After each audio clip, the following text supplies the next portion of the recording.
O Senhor esteja convosco. Proclamação do Evangelho de Jesus Cristo segundo Mateus. Glória a vós, Senhor. Naquele tempo, Jesus saiu de casa e foi sentar-se às margens do mar de Galileia. Uma grande multidão reuniu-se em volta dele. Por isso, Jesus entrou numa barca e sentou-se, enquanto a multidão ficava em pé na praia. E disse-lhes muitas coisas em parábolas. O semeador saiu para semear.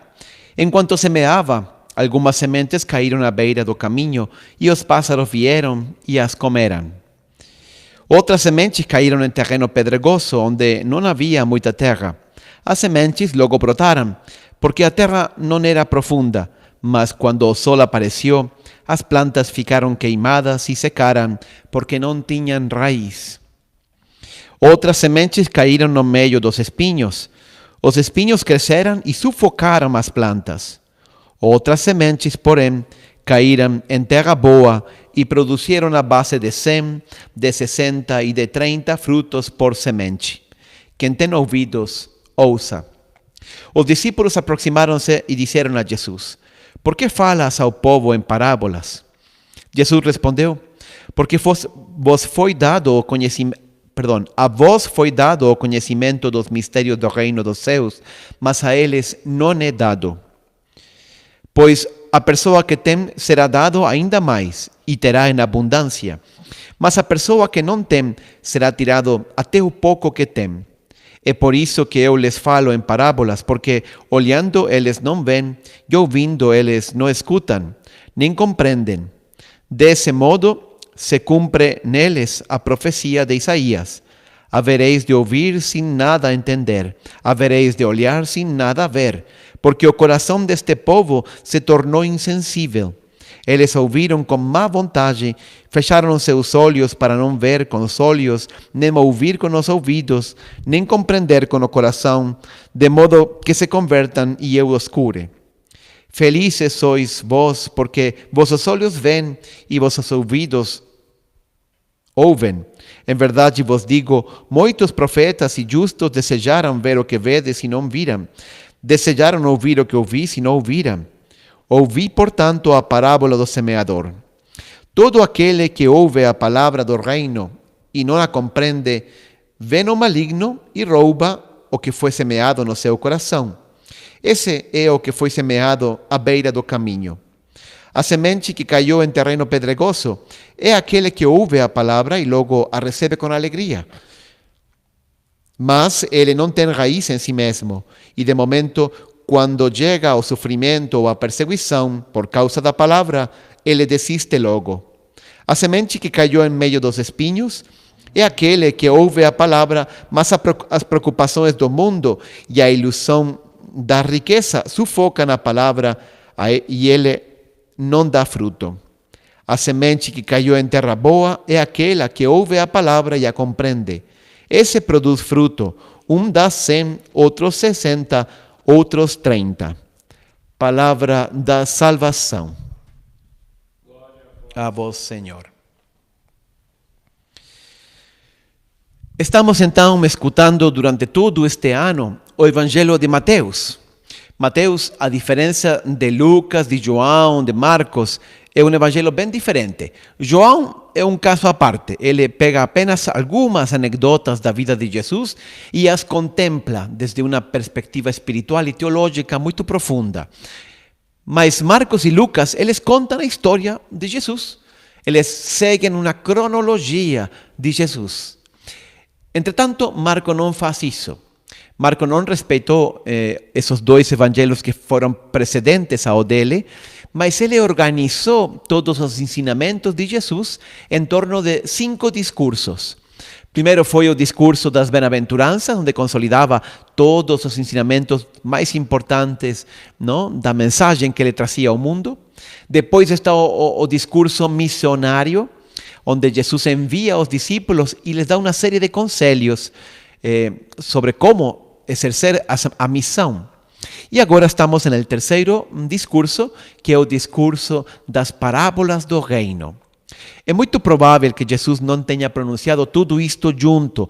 hoje e os próximos 2 domingos vamos a escutar esse discurso.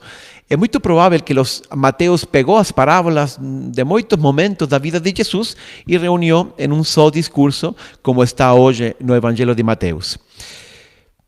Pois bem, estamos então, ele começa com esta parábola do semeador. Acho que é a parábola mais famosa de Jesus. Todo mundo conhece. Até os que não sabem nada da Igreja Católica, sim, a semente, o semeador, isso sim sabem, não? Eu gostaria de começar com uma pergunta que os próprios discípulos fizeram a Jesus. E não está no início do Evangelho, está na metade.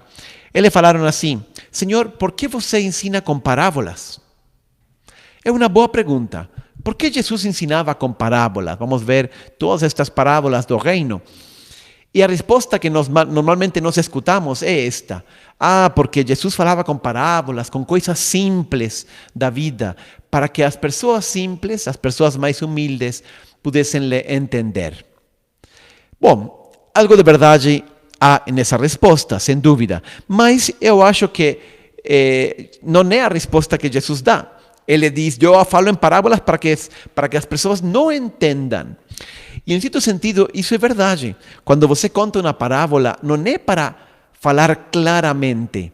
Por exemplo, se você quer criticar o chefe da empresa, não? Então você quer criticar, não dá para falar diretamente o nome dele e falar claramente a sua crítica. Às vezes usamos parábolas, não? Então, olha, érase uma vez um time de futebol, não? Em que o capitão do time não jogava para a equipe, jogava para ele mesmo. E aí você conta uma parábola sobre um time de futebol. Se alguém acusar você, não, eu não estava falando dele, eu falava de um time de futebol. Então, a parábola tem essa coisa. Às vezes, não é que eu falo claramente. Em certo sentido, ao contrário, eu quero ocultar.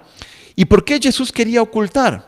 Por uma razão simples. Ele não queria se enfrentar nem denunciar publicamente o pecado dos fariseus, o pecado dos sacerdotes, o pecado do povo judeu. Queria que o povo, escutando a parábola, fizesse a aplicação e se convertesse sem ver-se delatado por Jesus.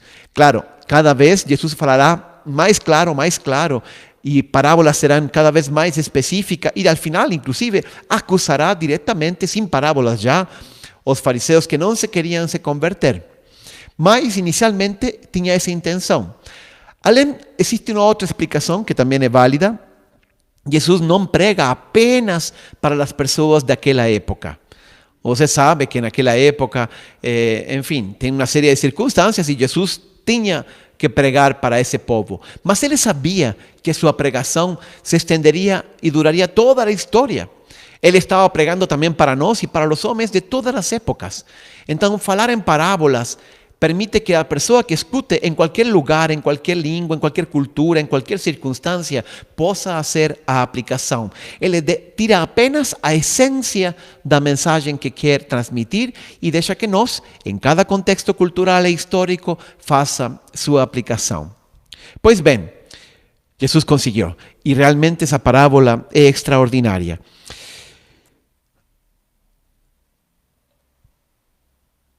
Toda parábola tem, então, um enigma segredo, tem uma pergunta, ele responde a uma pergunta.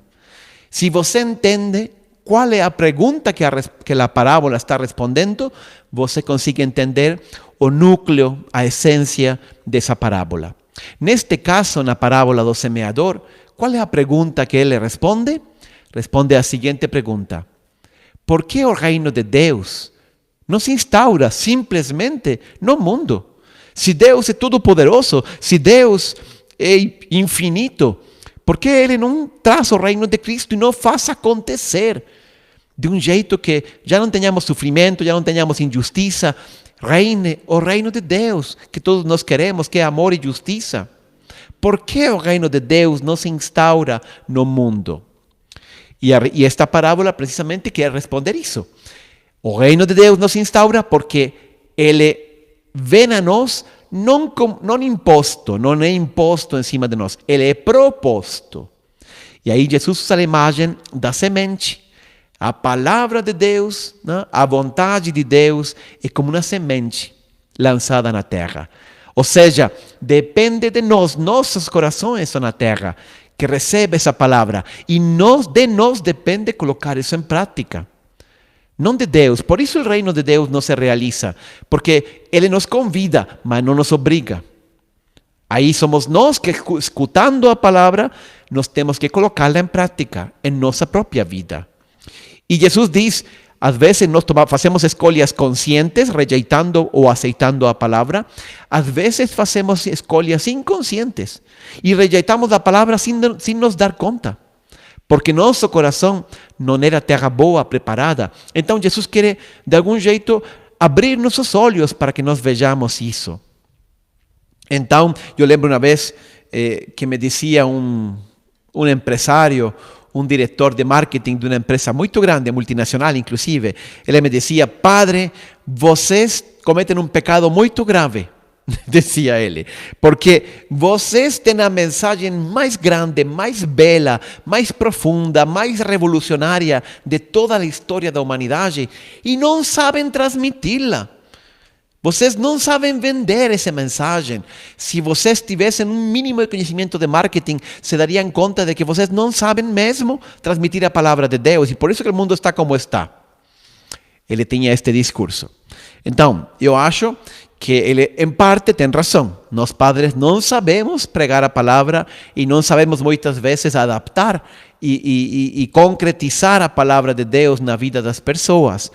Mas a parábola também responde para ele. Não depende apenas de nós. Nós, igual que Deus, lançamos a palavra, mas não podemos obrigar a ninguém. E às vezes a palavra de Jesus não é só, olha, confie que Deus te vai abençoar. Não. A palavra de Deus é carregar o jugo, escutávamos domingo passado. A palavra de Deus é carregar a cruz detrás de Jesus. É perdoar quando você não quer perdoar, é colocar a outra face, é dar a túnica, caminhar outro quilômetro quando você sente que estão abusando de você e viver a caridade.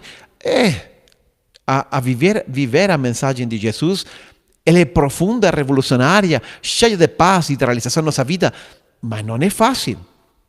E nós temos que tomar uma decisão livre e aceitar essa palavra em nossa vida. Pois bem, vamos à parábola então. Jesus fala que a palavra de Deus cai em 4 tipos de terrenos. Cai no caminho, cai em um terreno que tem pouca profundidade porque tem muita pedra, cai entre espinhos e cai em terra boa. Temos a sorte de que aqui em Mateus e em Lucas, os evangelistas nos colocaram a explicação que o próprio Jesus deu para os apóstolos. Então, para nós pregadores ficou muito fácil, não? Primeiro, a palavra que caiu no caminho, não? A primeira coisa que chama a atenção, um parênteses, não? A primeira coisa que chama a atenção deste semeador é que ele joga a palavra assim, não? Quando você tem semente e preparou a terra, e este é aquilo do qual você vai viver, imagina. Então, você vai colocar a semente com muito cuidado. Você não quer perder semente. E aí, prepara a terra, abre, sulco, toda a coisa, e vai colocando a semente. Este semeador da parábola é esquisito mesmo. Ele joga a palavra assim, a semente por todo lado. Uno cai entre espinhos, tanto faz. Outro cai no caminho, tanto faz. Por que este semeador atua desse jeito? Nós já entendimos, porque essa é a realidade. É Deus, como preparar o terreno não depende de Deus, mas depende de nós. Então Deus não tem alternativa, Ele simplesmente joga a palavra, a semente. Ele reflete exatamente a realidade de Deus. E ele diz primeiro que cai no caminho. Vocês já viram um caminho de campo, não? Se você tem um campo e tem um caminho que atravessa, esse caminho é estreito, porque como o campo está preparado, não queremos ocupar terra em caminho, queremos ocupar o máximo possível para a colheita, para a safra. Então o caminho é estreito, apenas uma pessoa vai detrás de outra. Esses são os típicos caminhos de campo. E então ele é muito duro, precisamente porque todo mundo vai passando e pisando nesse caminho. Então, esse é o símbolo da mente dura e estreita. Caminho estreito e duro, mente dura e estreita. Que é uma mente dura e estreita? Uma mente que não aceita que Deus possa falar com ele. Uma mente que não está disposta a escutar a palavra de Deus. O Evangelho, esta tradução que leímos, não é muito fiel à original, mas diz uns que não entendem a palavra de Deus, que não entendem a palavra de Deus. Não entendem, não exatamente. Não entendem porque eles nem acreditam que Deus pode falar com eles. Então, escutam, mas entra por aqui e sai por lá. ¿Por qué nuestro corazón puede estar endurecido? ¿Por qué nuestro corazón puede ser una mente estreita? Por varios motivos. O primeiro, porque nós somos orgulhosos. Orgulho é que diz, eu não preciso de Deus. Eu me viro eu sozinho. Estes problemas é a mim que toca. Eu, Senhor, tenho que solucionar isto. Eu não preciso que ninguém me diga o que eu tenho que fazer. Eu sou livre, eu sou adulto. Então eu vou para frente e não preciso, sou autossuficiente.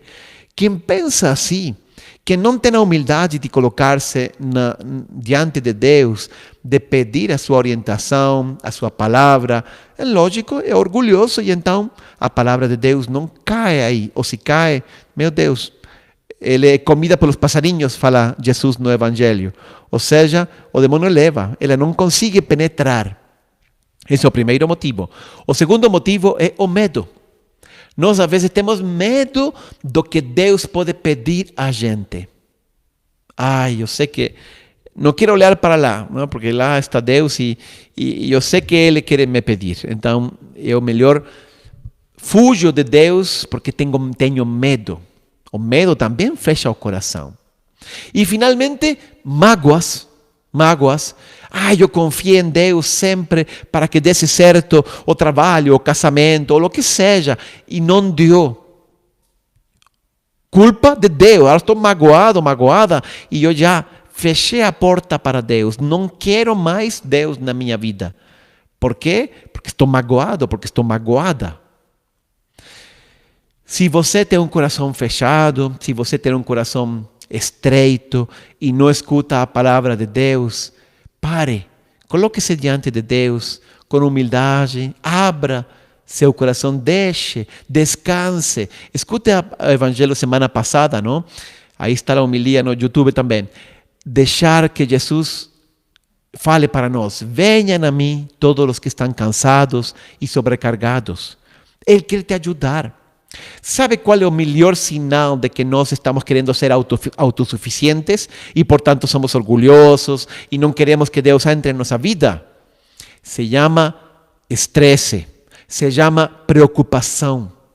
Si yo estoy estresado, si yo estoy con preocupação, es porque yo estoy cargando los problemas eu sozinho. Eu não estou deixando a Deus entrar na minha vida, não estou deixando a Deus atuar dentro de minha vida para que eu possa entregar para Ele os problemas, para que nós podamos carregar isso juntos. Quero fazer tudo eu sozinho. Então, lógico, estou cansado, estou estressado, estou com ansiedade, muita incerteza a respeito ao futuro, porque estou sozinho e quero estar sozinho. Esse é o caminho estreito, esse é o caminho duro, que não permite que a semente penetre. Bom, o segundo é semente que cai em terra superficial, muita pedra. Quem são estes? São aqueles que vivem com sua mente completamente dispersa, que estão todo dia no TikTok, não? Que têm coisas superficiais, fofoca, bobagem, todo dia querendo consumir qualquer tipo de frivolidade e de coisa. Isso acontece muito hoje também. Estamos pendentes deste artista de cinema, daquele outro, de que se esta casou, que a outra está namorando com não sei quem. E toda a nossa vida se vai continuamente nessas frivolidades, superficialidades. Então, lógico, eu como vou semear uma palavra profunda, uma mensagem de vital que entre no coração, se a mim o que me chama a atenção é todo esse mundo de jet set e de la fama e de la... vida superficial, não tem raiz. E então, eu pretendo ficar em paz, não? Com superstições. Olha, vou colocar este cristal, porque esse cristal me dá energia. E tudo é superficialidade, que não vale nada. E aí, então, lógico, a palavra de Deus não consegue penetrar, não consegue entrar. Jesus diz, quando vêm as perseguições, quando vêm os problemas, aí ele seca, porque não tem raízes. Não temos raízes. Isso se vê muito frequentemente. Essas pessoas superficiais, que todo dia vivem desse jeito, quando enfrentam problemas sérios, quando têm que enfrentar um sofrimento, a perda de alguém muito próximo, ou uma falência econômica, ou um problema desses sérios, uma doença, então não têm capacidade, eles ficam loucos, eles se desesperam, eles não sabem o que fazer, porque não têm raiz em Deus. Ter raiz em Deus significa aprender a confiar que nossa vida está nas mãos de Deus. Isto é difícil, porque Deus não o vemos, mas Ele está cuidando de nós. E eu preciso muito tempo, intimidade com Jesus para aprender essa confiança. E aí, nesse tempo, nessa intimidade, eu coloco minha raiz em Deus. É muito bonito o Salmo número 1. Diz assim: feliz o árvore plantado junto do rio, porque mesmo que venha tempo de seca, mesmo que venham tempos de sol e de calor, ele sigue sempre verde e frondoso, porque ele hunde suas raízes perto do rio e está sempre bem irrigado.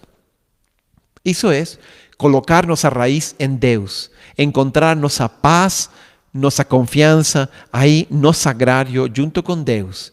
Senão, nós vamos ser como essa terra superficial. Eu li um livro não muito tempo atrás de um autor que se chama Nicholas Carr. O livro se chamava O que está fazendo a internet com nossas mentes? Está fazendo muita bagunça. Essa é a conclusão do livro, não? Mas, digamos que, em poucas palavras, a internet está dispersando nossa capacidade de foco e concentração. Estamos perdendo essa capacidade. Por quê?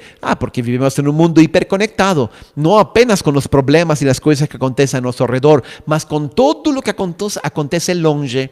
No celular eu estou recebendo as notícias da China, dos Estados Unidos, estou recebendo por todo o Brasil o que está acontecendo, meus primos, meus amigos, enfim, sei tudo ao mesmo tempo. Impossível que nossa mente esteja concentrada e, portanto, aprofundando em um tema se eu tenho que atender muitas coisas ao mesmo tempo. Não dá. E isso é um hábito, é uma capacidade que nós temos que desenvolver e que nós podemos também perder o foco, a concentração. E a internet nos está fazendo perder esse foco, essa concentração. Você vê agora a capacidade dos jovens de ler um livro. Ler um livro significa focar, acompanhar o fio de pensamento, não? A linha de pensamento de um autor por muitas páginas, 15, 20 minutos, meia hora, uma hora. Agora, às vezes, passa que pegamos um livro e uma página, 2 páginas, já não aguantamos mais, estamos vendo no celular a ver o que aconteceu. Será que me mandaram um WhatsApp? Foco. Concentração. Esta disciplina é a que permite ter profundidade e a que permite, pouco a pouco, lançar raízes profundas em Deus também. Não apenas concentrar-nos, aí é a oração, mas sem concentração, sem capacidade de concentrar, eu não posso também fazer oração profunda. Então, uma coisa vai junto com a outra. Terceira, semente que caiu nos espinhos. O que é isto? Esta é a semente que tem raiz, que tem profundidade. Deus entra, eu tenho sensibilidade para as coisas de Deus. Parabéns, eu talvez tive uma formação católica boa, eu tenho fé, eu consigo escutar e essa palavra vem a mim, eu percebo a presença de Deus em muitos momentos, mas a vida, as coisas da vida, as coisas que chamam a atenção, então eles pouco a pouco sufocam a palavra de Deus na minha vida. E Jesus coloca 2 exemplos, ele fala das preocupações e das riquezas. Lucas agrega um terceiro, Jesus, no Evangelho de Lucas, agrega um terceiro, que são os prazeres. E isso é verdade. Primeiro, preocupações. Se eu estou muito preocupado, eu não consigo estar focado em Deus, confiando, não posso confiar em Deus e ao mesmo tempo estar preocupado. Ou estou preocupado e, portanto, não conto com Deus, ou aprendo a confiar em Deus e então deixo a minha preocupação nas mãos dele. Preocupação é algo que tira. Olha, tenho um negócio, estou preocupado com esse negócio, estou preocupado com as ações da bolsa, estou preocupado pela doença de alguém, estou preocupado pelo meu filho que está pegando um caminho, XYZ. Preocupado. Isso esgota, isso também mata a confiança e a semente de Deus, se eu não sei colocar essas preocupações nas mãos de Deus. Segundo, a riqueza. Claro, se meu objetivo na vida é ganhar dinheiro, se para mim o único objetivo para ser feliz e estar em paz é ter sucesso na carreira, sucesso profissional, então, lógico, eu não tenho espaço para Deus. Isso termina sufocando quando a minha preocupação é conseguir dinheiro a toda custa. Então, lógico, Deus não tem lugar aí. Pouco a pouco, essa sede de posse e de dinheiro nunca esgota, porque nunca é suficiente. Eu posso ganhar e depois não é suficiente, quero mais. E vou acumulando e acumulando. Isso vai matando a semente de Deus na nossa vida. E o que agrega Lucas é os prazeres. É igual que o dinheiro. Se eu busco só prazer, curtir, desfrutar da vida, uma festa, uma outra festa, lógico, então, para mim não tem espaço, de novo, para estar com Deus. E todas essas coisas, mesmo que eu tenha momentos bons, depois, se eu me entrego e me abandono por completo a curtir da vida, a buscar dinheiro, a todas as preocupações, terminam sufocando aquela experiência boa, profunda, positiva que tive no passado.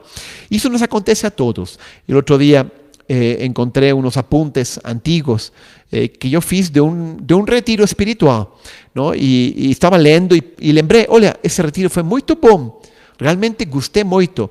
E eu estava lendo e aí vi que eu tinha colocado vários propósitos. Meu Deus, nem lembrava dos propósitos. Isso foi muito bom naquele momento, mas de novo a vida sufocou e eu esqueci por completo. Isso nos pode acontecer a todos. Nós temos profundidade, mas os espinhos, que são as preocupações, as riquezas, os prazeres, etc., sufocam a palavra de Deus. Não deixe. Nós temos que estar podando constantemente em nossa vida essas coisas. São boas, Deus não está em conta. Temos que buscar dinheiro. Lógico, temos que viver. Podemos curtir das coisas belas, dos prazeres da vida também, mas todo com moderação, porque facilmente eles podem tomar o lugar de Deus e sufocar a semente. E a quarta terra, diz Jesus, é a terra boa. Então, quando nós escutamos a palavra de Deus, diz Jesus, e la colocamos em prática. Olha isto, é muito interessante. Nós temos uma terra boa quando escutamos a palavra e la colocamos em prática. Essa é a regra e não tem exceção. Não vale dizer, eu escutei a palavra. Se você não colocou em prática, então ela não vai frutificar. Esse é um segredo muito bom de nossa vida espiritual. Quando você senta que Deus pede algo, faça e faça logo, aí, agora, saindo desta missa, acabando esta transmissão, eu vou fazer o que Deus me colocou no coração. Ele queria que eu ligara a minha mãe, ele queria que eu fizesse uma doação, ele queria que eu ajudara qualquer pessoa, que eu fosse dedicar mais parte do meu tempo ao voluntariado, o que seja que Deus esteja pedindo. Quando Ele está pedindo, faça e faça já, agora, porque senão, pouco a pouco, ou os espinhos, ou os pássaros, ou qualquer outra coisa, podem levar essa semente. E se você escuta e não coloca em prática, de nada serve. Temos que colocar em prática, temos que chegar a colocar em prática o que nós escutamos e descobrimos no coração. Olha o que fala Jesus. Se alguém me ama, obedecerá a minha palavra. Então, se alguém me ama, obedecerá, ou seja, colocará em prática. Ainda mais explícito é Tiago. Tiago, na sua primeira carta, a única carta de Tiago, no primeiro capítulo, ele diz: sede praticantes da palavra de Deus. Sede praticantes da palavra de Deus, não só ouvintes. Olha, mais explícito impossível. Ser praticantes, não ouvintes. O próprio Jesus, em aquela primeira grande grande discurso que ele deu sobre as bem-aventuranças, ele termina com essas palavras. Vocês lembram da casa construída sobre rocha? Todo mundo lembra da casa sobre rocha e não sobre areia. E nós pensamos, construir la casa sobre rocha e construirla sobre la palavra de Jesus. Ou seja, buscar a Jesus, tentar escutar a palavra, tentar de ler o evangelho. Não, Senhor. Jesus é muito claro. Ele diz assim: todos aqueles que escutam a minha palavra e la colocam em prática são como aqueles que construem a casa sobre rocha. Não basta escutar, nós temos que colocar em prática. Pois bem, aí Jesus diz: esse dará fruto, e dará 30, 60 e 100 vezes a semente, por semente. Isto é muita coisa. Queridos irmãos, naquela época, se você tinha uma colheita normal, você dava 7 sementes por cada semente. Uma vez um autor que eu li dizia isso. Por cada semente você obtém 7 sementes. Essa é uma colheita normal. Se você obtém 10 sementes por cada semente que semeou, legal, você teve uma boa colheita. A partir de 10 para cima é boa colheita. Jesus está falando que você vai ter 30, não 10, 30, 60 ou 100%. Não 100%, 100 vezes a semente, ou seja, 10.000%. É muita coisa. Deus quer, com a sua palavra, fazer um grande milagre na sua vida. Se nós abrimos nosso coração e, acolhendo essa palavra, a colocamos em prática. Queridos irmãos, este é o convite que Jesus nos deixa hoje. Isto é difícil. Nós saímos hoje e fazemos esse propósito, mas depois esquecemos. Não deixe que isso aconteça. Lembre, cada vez que Deus fale no seu coração, cada vez que Deus peça alguma coisa, coloque em prática logo, coloque em prática nessa hora, porque depois nós esquecemos, nós esfriamos e a palavra e a semente de Deus se perde. Vamos pedir a Nossa Senhora, a Santíssima Virgem, que ela que sempre acolheu a palavra de Deus e foi sempre pronta para colocá-la em prática, nos ajude a aprender esta ciência de seguir e obedecer a palavra de Deus. Quando Maria escutou do anjo Gabriel que sua prima Isabel estava já no 6º mês da gravidez, o que ela fez? Foi ao anjo e ela partiu para a casa de Isabel, sua prima, imediatamente. Assim também nós. Quando escutamos a palavra de Deus, apenas uma insinuação, do jeito que fez Gabriel para Maria, nós colocamos em prática logo isso. Vamos para frente. Queremos que a palavra de Deus produza em nós os frutos. E queremos assim chegar ao final da vida tendo uma vida muito produtiva. Lembrem o que falávamos a semana passada. O que nos afasta de Deus é o medo a colocar em prática a palavra de Deus. Quando nós fazemos isso, Deus faz milagres e nós fazemos uma colheita cada vez maior, até que se cumpre realmente todo o projeto de Deus, que agora nós não vemos porque é uma pequena semente, mas que é um grande árvore. Jesus coloca esse exemplo, chega a ser o maior de todos os árvores. Se nós sabemos escutar e colocar em prática a palavra de Deus. Que assim seja. Vamos fazer agora a nossa profissão de fé. Creio em Deus